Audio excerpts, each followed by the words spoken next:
tell me what you know about the tobacco company's purchase of the food industry, and like just lay that out because I don't really understand. Yeah, absolutely. So RJR Reynolds and Philip Morris bought up General Foods and Kraft back in the day. And what they did was they said, we have an opportunity now to get into the food business because there was a decrease in the use of tobacco because of the cigarette type warning labels, the warning labels that they enacted, and people became clear on you shouldn't really smoke tobacco, it causes cancer. And so they were looking for another opportunity to diversify their portfolio. And so they said, well, we have all of this amazing research that we've used to hook people to tobacco. Well, we can use the same research and the same scientists to do the same thing to food. Now, and we're going to buy the flavoring companies too, right? We're going to buy. So that's a very serious allegation. Yeah, which is true. It's 100% true. I mean, which parts of it? Let's take it apart. Okay? Yeah. So it's easy to verify whether or not the tobacco companies bought the food companies, right? That's a matter of public record. Right. But the next parts of it, like, why do you think that's true? Like, I understand that they bought the food companies. Yeah. And the fact that they were tobacco companies and they bought the food companies is suspicious, right? Right. But then to say after that they consciously planned to use their scientists to addict people to fast food, let's say, or processed food, that's a different thing. So let me push back on that a little bit. Well, because... Well, I mean, PepsiCo has a robot that has mimicked real human taste buds that they use for testing, okay? And this kind of information is getting out now because we have a teenager in Pennsylvania that just filed a lawsuit. He's 16 years old, has non-alcoholic fatty liver disease and diabetes, and he is suing 11 of the top food companies in America for his ailments, saying that the ultra-processed food diet that he was on made him that way because it was addictive in nature. And so as part of that lawsuit, they've come out with this evidence, right? And more is going to be discovered in Discovery, which I'm so excited about because when I read the lawsuit, it was over, 150 pages or something.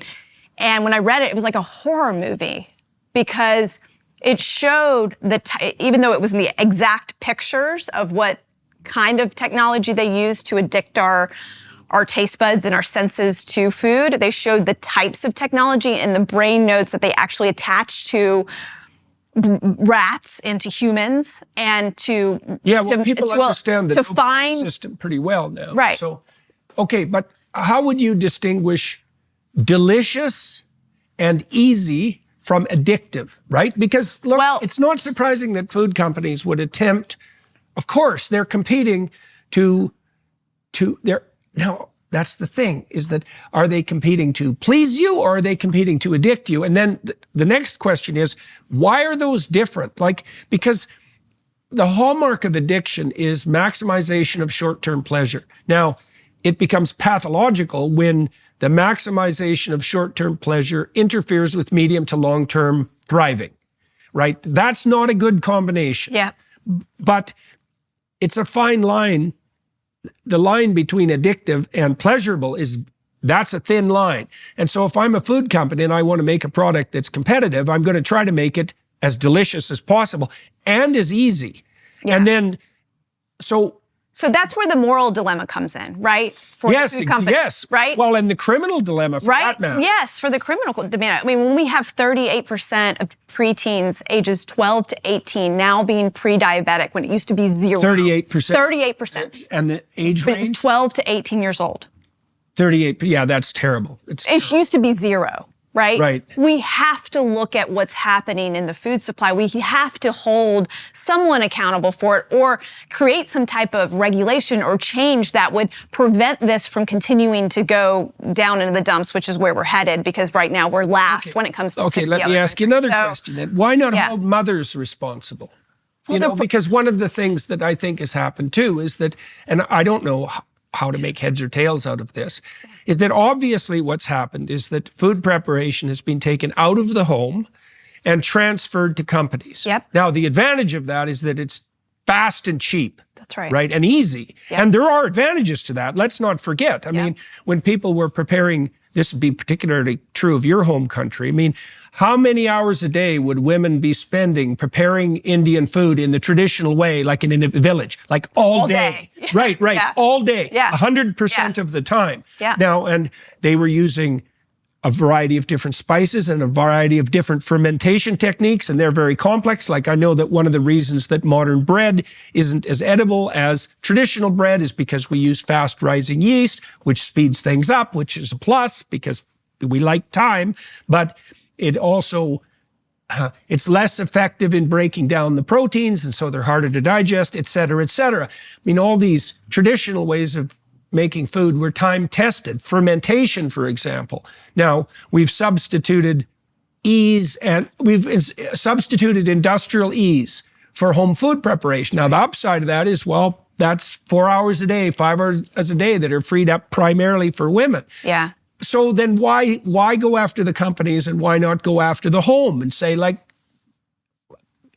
because if you're going to solve it, you need to solve the crux of the problem. And I mean, you could say that I'm doing both in a way, because I'm an activist on one side, but I also am a cookbook writer on the other, right? I've written 2 cookbooks where I'm teaching people how to make things faster with real food in the house that doesn't take all day, right? So, but the problem is the way our nutritional science gets divvied to the public and disseminated to the public, it's riddled with conflicts of interest. It creates a situation where, for example, you have these studies that come out and they say, candy is actually makes kid athletes better at their sports. This was a headline that went out, right? And it was a study funded by Mars and the company who makes M&Ms and the other American candy companies. Well, these studies come out not because we're going to believe them and we're going to call out the bullshit for them, but it makes it so that when a mother is in the line at a grocery store and their child is tugging at their skirt, grabbing those M&Ms and wanting to put them in the cart, they say, "Oh, it's really not that bad," right? It makes that situation so that they feel okay doing it, and that's how probably 90% of the information that gets sent out to the American public through media, through marketing, through magazines, through wherever we're listening, TV, is happening when it comes to food. The real information about how our food is full of chemicals and has been designed to make us overeat is not getting out. And so when you make such an interesting argument, and I love that you've delved deep into the psychology behind this, because it is true that the food companies want to make their food delicious.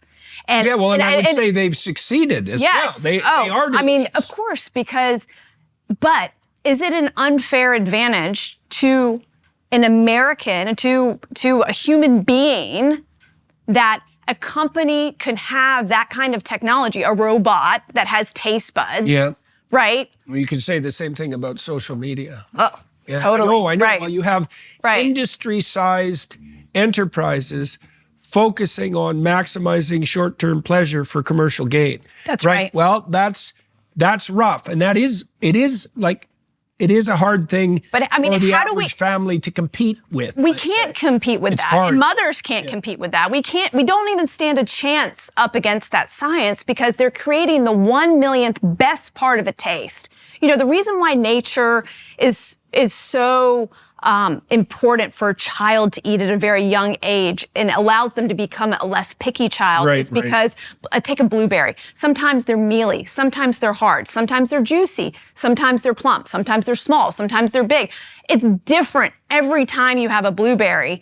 Whereas if you go and get a blueberry Nutri-Grain bar or some other cereal, it's the exact same time every single time.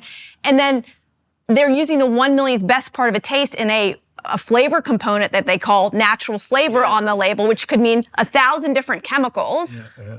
And if your kid grows up on that, they're going to be picky and hate real food, and they're going to end up in that 38%, pre-diabetes situation that we have right now with preteens.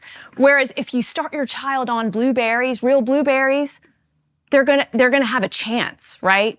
And so we have to hit it from both sides. We have to hold the food companies accountable. We also have to educate the public the truth about the food industry, the truth about nutrition, the truth about real food, what's been done to our food in the last 50 years, how to undo that in your own home, and how to get the products out there, and how to pick the right products that are using less, chemicals and additives so that you don't expose your family to this. And we're just at this critical phase right now where we have an opportunity like we've never had before because of the national conversation.